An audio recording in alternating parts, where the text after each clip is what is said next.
Mi nombre es Laura. Vengo de una familia humilde, de un barrio trabajador en las afueras de Guadalajara, donde el sol quema fuerte y las fachadas de las casas son de colores vivos. Siempre fui la hija responsable, tranquila, la mayor. En casa éramos mi madre, mi padre, mi hermana menor, Isabella, y mi hermano. Para ayudar a mis padres, Isabella y yo trabajábamos en una fábrica textil. Fue allí, entre el ruido de los telares y el olor persistente a algodón, donde mi vida, antes tan predecible, comenzó a desmoronarse. Desde pequeña me habían enseñado a ser recatada y a mantener la cabeza baja. Isabella, sin embargo, era fuego. Era 2 años menor, pero su belleza era más deslumbrante, más llamativa, y su personalidad era un imán. Yo era una sombra a su lado. Mi hermana no dejaba pasar a ningún joven. Su teléfono vibraba constantemente con mensajes y citas, mientras yo me sentía invisible. Me harté de ser la seguidora, la que nunca tenía una historia que contar, la que nadie elegía. Isabella poseía una confianza que yo envidiaba. Recuerdo el día que fue a trabajar con un atuendo que parecía sacado de una pasarela, no de la fábrica. Llevaba un vestido rojo cereza, ajustado hasta la rodilla, con un escote discreto pero que insinuaba la curva de su pecho. Sus sandalias de tacón alto en color dorado, atadas con delicados lazos alrededor de sus tobillos, hacían que cada paso resonara con audacia. Llevaba un par de grandes argollas de oro que brillaban con cada movimiento de su cabello oscuro y suelto. Yo, en cambio, vestía una falda de mezclilla simple y una blusa de algodón sin forma. La necesidad de sentirme deseada me consumió. Así que cuando el primer hombre mostró interés, me entregué sin reservas. Su nombre era Ricardo. Isabella y yo solíamos salir de la fábrica tarde. A veces ella se ausentaba para ver a uno de sus amigos, y yo la cubría con mi madre. Una noche perdimos el último camión en la avenida principal. Era tarde. Mientras esperábamos un taxi, un sedán oscuro y reluciente se detuvo. Ricardo, al volante, nos ofreció llevarnos a casa. Tenía una sonrisa cínica y unos ojos que prometían peligro. Nosotras, ingenuas, aceptamos su oferta desinteresada, o eso creíamos. Se convirtió en nuestro chofer personal, un regalo inesperado. El cambio ocurrió la noche en que Isabella tuvo una cita y subí al coche de Ricardo sola. Inmediatamente se inclinó hacia mí. Sus palabras no eran simples piropos, eran versos seductores que nunca había escuchado. «Tienes una boca que ruega ser besada, Laura», susurró. «Y esa forma tuya de llevar el cabello recogido es tan casta, tan tentadora». Mi cuerpo se encendió. Sentí un hormigueo desde la punta de mis dedos hasta la nuca. El corazón me latía tan fuerte que pensé que lo escucharía. Apenas pude responder, solo balbuceaba y me reía, mirando por la ventana para ocultar mi confusión y mi excitación. Me preguntó por Isabella. Le dije que estaba indispuesta. Él sonrió y supo que era nuestra oportunidad. Una lástima, pero es una bendición para mí. ¿Qué te parece si nos damos una vuelta? Puedo llevarte a ver las luces de la ciudad desde el cerro. ¿Qué importa si llegas un poco tarde a casa? Es una noche robada, solo para nosotros. Acepté sin dudarlo. El descuento en mi salario era un precio minúsculo por la adrenalina que sentía. Condujo fuera de la ciudad, pasando los límites de Guadalajara, hacia un camino rural oscuro y silencioso, rodeado de campos de agave. Finalmente se detuvo bajo la sombra de un gran mezquite. Se recostó en su asiento. El ambiente se cargó de tensión. Comenzamos a hablar de nuevo, pero su voz se hizo más grave, más íntima. De pronto su mano atrapó la mía, y luego, con una lentitud deliberada, deslizó sus dedos sobre mi cuello, justo en la nuca desnuda, donde el cabello estaba recogido. Este era un pequeño placer prohibido que me hacía temblar. Ese contacto físico tan delicado y preciso, me hacía perder la razón. Me acerqué a él, mis sentidos nublados. Él me miró sonriendo con descaro y empujó el asiento hacia atrás. ¿Qué quieres, Ricardo?, pregunté, mi voz apenas un susurro. ¿Qué voy a querer, mi muñeca? Te tengo aquí a la luz de la luna, tan hermosa y tan frágil. Solo quiero que te relajes. Que me dejes demostrarte que vales la pena. Sus palabras eran una lujuria encriptada, un código que mi cuerpo entendía perfectamente, aunque mi mente se negaba a procesarlo. Me perdí. Olvidé mis principios, olvidé a mi familia. Me entregué a él, permitiendo que hiciera lo que quisiera, sin cruzar la línea que pondría en peligro mi futuro. La emoción de esos encuentros se volvió una adicción. Yo era quien esperaba con ansias los momentos que pasaría a solas con Ricardo en su coche. Por primera vez me sentía viva. Sin embargo, al igual que había ocurrido con mi hermana, cuando le planteé la idea del matrimonio, Ricardo se mostró distante. Isabella, a pesar de sus muchos noviazgos, tenía varios hombres dispuestos a casarse con ella. Yo, la recatada, tenía al único que me había hecho sentir mujer, y él no quería compromiso. Ricardo, si me amas, tienes que venir a hablar con mis padres, le insistía. Siempre respondía con evasiva sobre su situación. Que su negocio de chofer no daba para mantener una casa, que no tenía nada que ofrecerme. Pero tienes tu coche, trabajas duro. Ingenua, se reía. Eres muy dulce, Laura, pero no entiendes el mundo. Esto apenas me da para vivir. Eres demasiado inocente. A pesar de sus palabras hirientes, no podía alejarme. Esos instantes robados en su coche eran mi único escape. El simple hecho de que me tocara, de que me deseara, me hacía sentir que yo también era una mujer digna de ser amada y deseada, incluso si él nunca me llevaría al altar. Los meses pasaron. Isabella se comprometió con un hombre serio y trabajador. Se casó. Yo seguía estancada en la promesa vacía de Ricardo, esperando un cambio que nunca llegaría.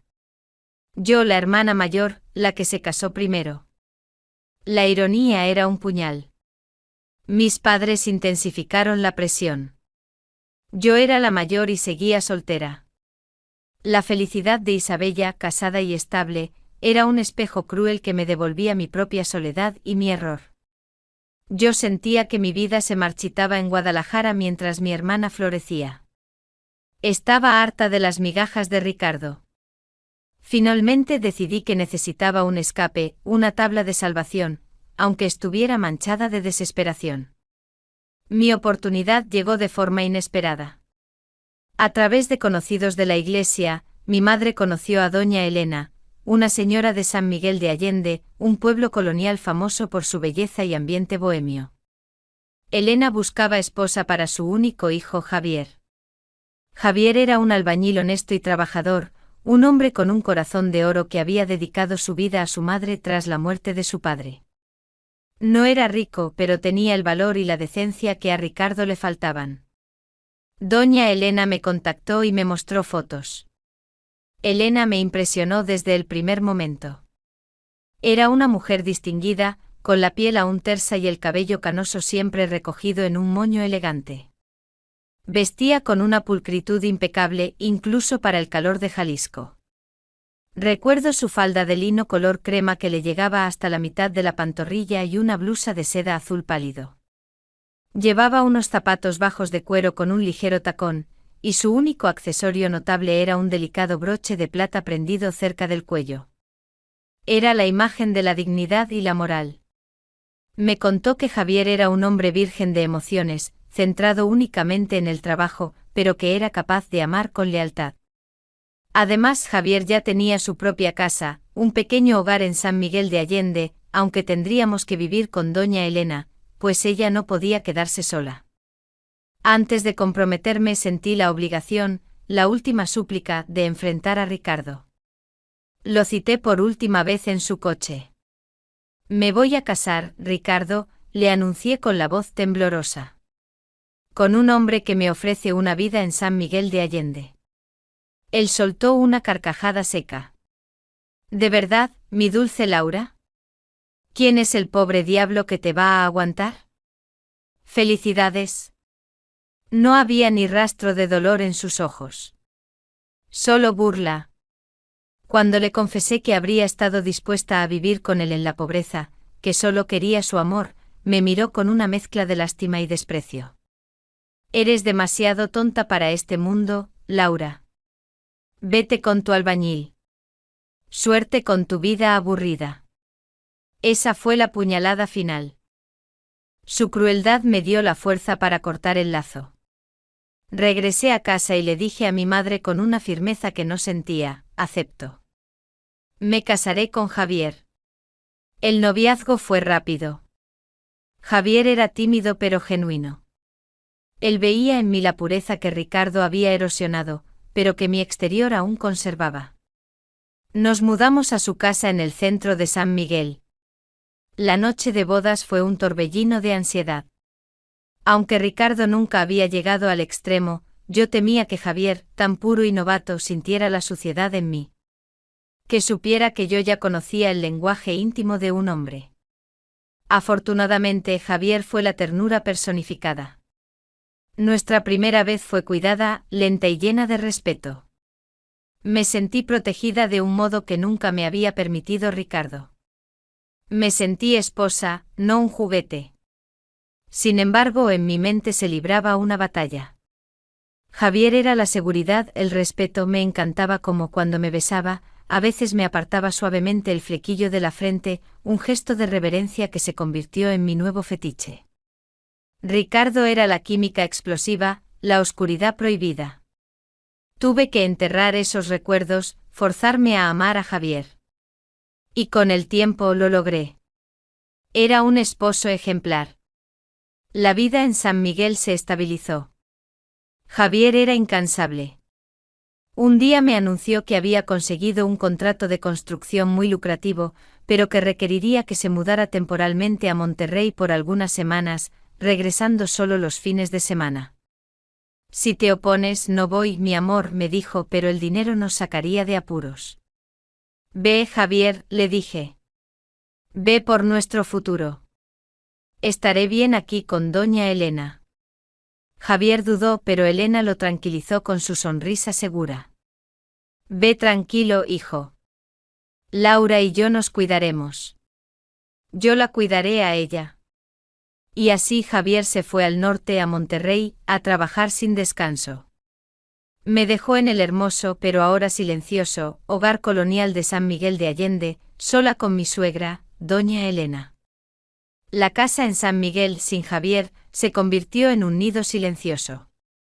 Los días se volvieron largos y la rutina con doña Elena, aunque agradable, no llenaba el vacío que la ausencia de mi esposo había dejado. Al principio la extrañaba terriblemente, echaba de menos su calidez, su presencia masculina y sobre todo, la intimidad que compartíamos. Empecé a sentir una carencia física profunda, un anhelo que mi nueva vida feliz había logrado sofocar por un tiempo, pero que ahora resurgía con fuerza. Doña Elena, con su espíritu juvenil, era una excelente compañía. Nunca se sintió como una suegra, era más bien una amiga mayor, una confidente. Solía contarme anécdotas de su juventud. Un día, mientras estábamos sentadas en el patio interior, le pregunté por qué, siendo tan encantadora y vivaz, no se había vuelto a casar. ¿Y quién te dijo que me faltaron pretendientes, Laura?, me respondió con una risa meliflua. Llevaba puesto un vestido de terciopelo verde esmeralda para estar en casa, demostrando su fetiche por la elegancia doméstica, siempre impecable, incluso en la intimidad del hogar. Me confesó que había tenido muchas ofertas, la última de ellas justo antes de mi boda. Era un hombre casado, me explicó con un suspiro. Quería vivir aquí en la casa de Javier, prometía ayudar con la boda de mi hijo. Pero ¿cómo iba a meter a un hombre ajeno, y más uno casado, al hogar que dejó mi esposo? No, eso sería profanar la memoria y deshonrar a Javier. Me sentí aliviada por su fidelidad, pero su relato de ser deseada me hizo cuestionar aún más mi propia valía. Una tarde, mientras hacía compras en el mercado de artesanías de San Miguel, un lugar bullicioso y lleno de colores vibrantes, mi corazón se detuvo en seco. Apoyado contra una pared de cantera, con la misma sonrisa insolente de siempre, estaba Ricardo. Se veía igual, con su aire de peligro y seducción. Al verme, sus ojos me recorrieron de arriba a abajo, deteniéndose en mi sencillo vestido de verano y mis sandalias de cuero planas. Vaya, vaya, la señora de San Miguel, dijo, y su tono estaba cargado de picardía. El matrimonio te sentó bien, Laura. Te has puesto más curvilínea, más interesante. El calor subió a mis mejillas. Debí haberlo ignorado, haber huido. Pero en lugar de eso me quedé y estúpidamente le conté sobre el viaje de Javier y mi soledad. Ricardo captó el mensaje de inmediato. ¿Sola? ¿En esa casa tan grande? ¿Y a qué hora duerme tu suegrita? Mi mente gritaba a peligro. Pero mi cuerpo, hambriento de la adrenalina de lo prohibido, respondió. Le dije que Elena se acostaba temprano, poco después de la cena. Perfecto, sonrió, un brillo voraz en sus ojos. Dame tu viejo número. Te llamo esta noche. Si te sientes demasiado sola, dime dónde estás. Te prometo que te haré olvidar a tu albañil y a su madre. Regresé a casa temblando. Pasé la tarde luchando contra mí misma. Los recuerdos de Ricardo, de su tacto dominante, de la liberación que sentía a su lado, eran como una droga que me pedía volver. La intimidad con Javier era segura y tierna, la de Ricardo era feroz e intensa. Esa noche, cuando doña Elena se retiró, me sentí acorralada. Esperé. Cuando mi teléfono vibró, no pude evitar contestar. Su voz era profunda y sugerente. Me recordó cada uno de nuestros encuentros, pero los elevó fantaseando sobre lo que podríamos hacer ahora, con toda la casa para nosotros. Habló de mi rendición, de mi sumisión a su deseo. Sé que lo extrañas, Laura. Sé que Javier no te da este fuego, susurró. Me rendí. Ven. Cuando Ricardo llegó, se deslizó en la casa como una sombra. Lo llevé a nuestro dormitorio. Un simple vistazo a su rostro, una caricia en mi brazo, me bastó para recordar por qué lo había ansiado. No era amor, era posesión. En sus brazos me sentí esclava de mi propia lujuria, y eso, irónicamente, me hizo sentir libre. Una vez terminado el encuentro, Ricardo se levantó rápidamente. Ya es suficiente, Laura. Debo irme. Le rogué, quédate. Un poco más. Tengo miedo. No, cariño. Es demasiado riesgo. Se vistió y me dejó sola con el tormento de la culpa y el amargo sabor del abandono. Justo cuando intentaba recuperarme en la sala, escuché un leve crujido en el pasillo. La sombra de una figura se proyectó en la pared. Doña Elena estaba allí. Su mirada no era de rabia, sino de sorpresa mezclada con una curiosidad febril. Laura, dijo en voz baja, pero con una firmeza que me heló la sangre. Escuché todo ese alboroto. Abre la puerta. Sé que estás ahí. Doña Elena entró en la sala. Llevaba una bata de seda negra con bordados en el cuello, su atuendo más íntimo.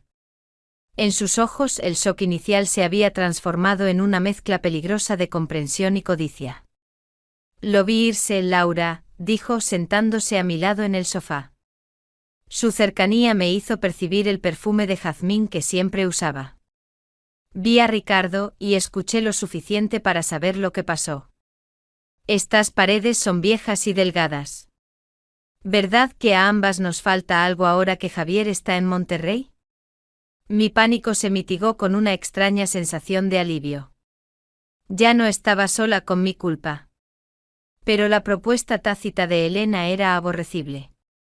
Sin embargo, su silencio era mi única moneda de cambio. En lugar de regañarme, Elena comenzó a hablar de Ricardo con una admiración obscena. Describió su fuerza, su arrogancia, su virilidad con un detalle que me hizo arder de vergüenza.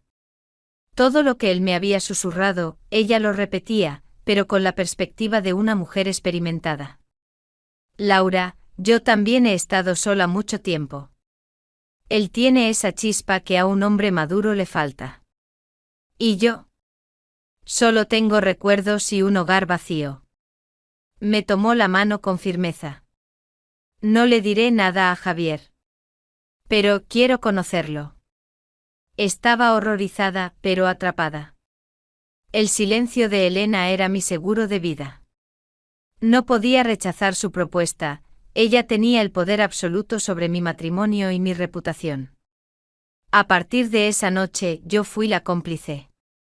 Cuando Ricardo llamó de nuevo, Elena me obligó a contestar y a invitarlo. Pero la próxima vez que Ricardo llegó a San Miguel, no subió a buscarme. Elena lo esperaba en la sala, con una copa de jerez en la mano.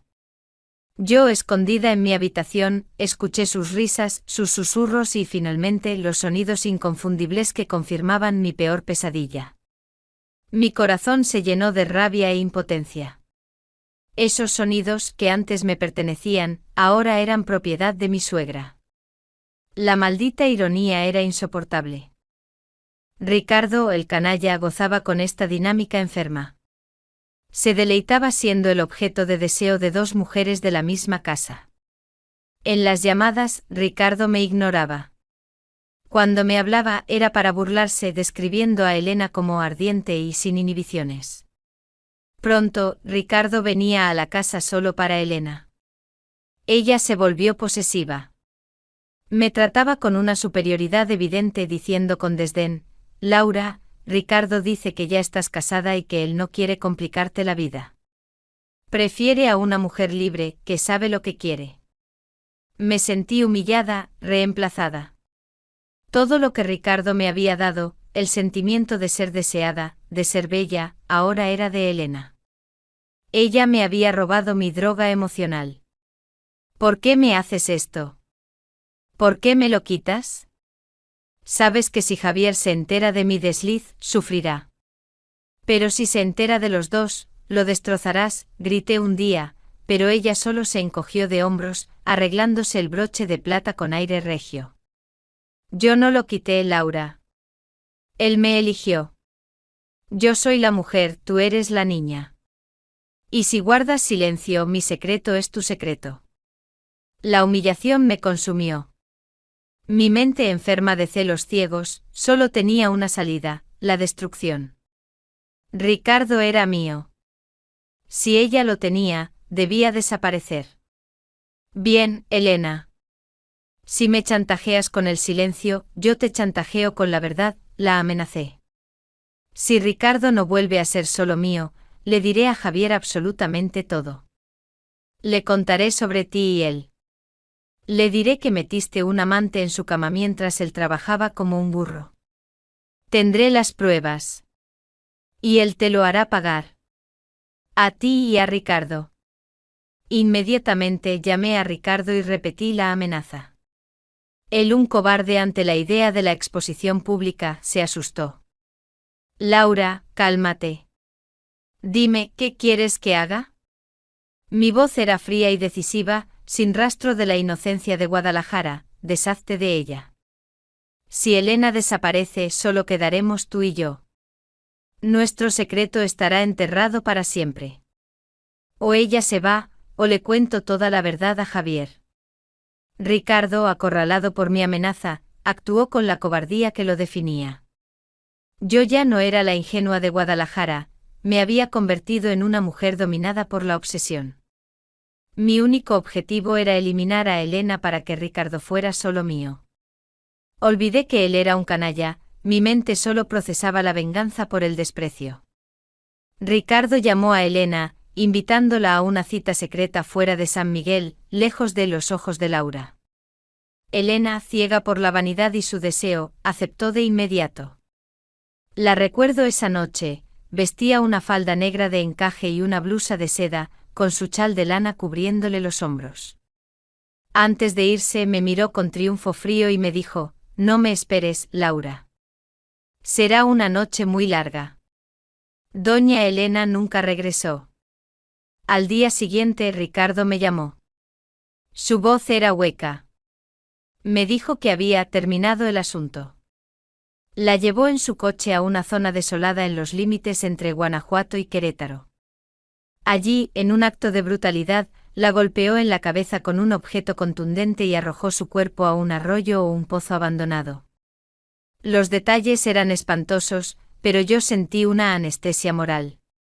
La culpa era mía, pero la paz era lo único que sentía. Nuestro pacto era claro, cero contacto. Javier debía creer que su madre simplemente había viajado sin avisar. Javier, desde Monterrey, se desesperó al no localizar a Elena. Me llamaba constantemente. Yo mantuve la farsa, diciendo que seguramente se había ido a casa de alguna comadre o pariente lejano. Pero la ansiedad de Javier creció. Finalmente interrumpió su trabajo y regresó a San Miguel de Allende. Inmediatamente Javier fue a la policía a reportar la desaparición. Para mi horror, la policía de Guanajuato ya había encontrado un cuerpo coincidente con la descripción de Elena, cerca de la carretera. Aunque el cuerpo estaba irreconocible, sus joyas y la descripción de su vestimenta confirmaron la identidad. Javier se desplomó. No podía concebir quién querría dañar a su madre. Mientras él estaba destrozado, la investigación avanzaba. Las casas de cantera en San Miguel tienen oídos y ojos. Los vecinos, aunque discretos, habían notado un coche foráneo y un hombre extraño visitando nuestra casa con demasiada frecuencia desde que Javier se había ido. Los detalles que proporcionaron a la policía, el modelo del vehículo, la descripción del hombre, permitieron a las autoridades rastrear a Ricardo hasta Guadalajara.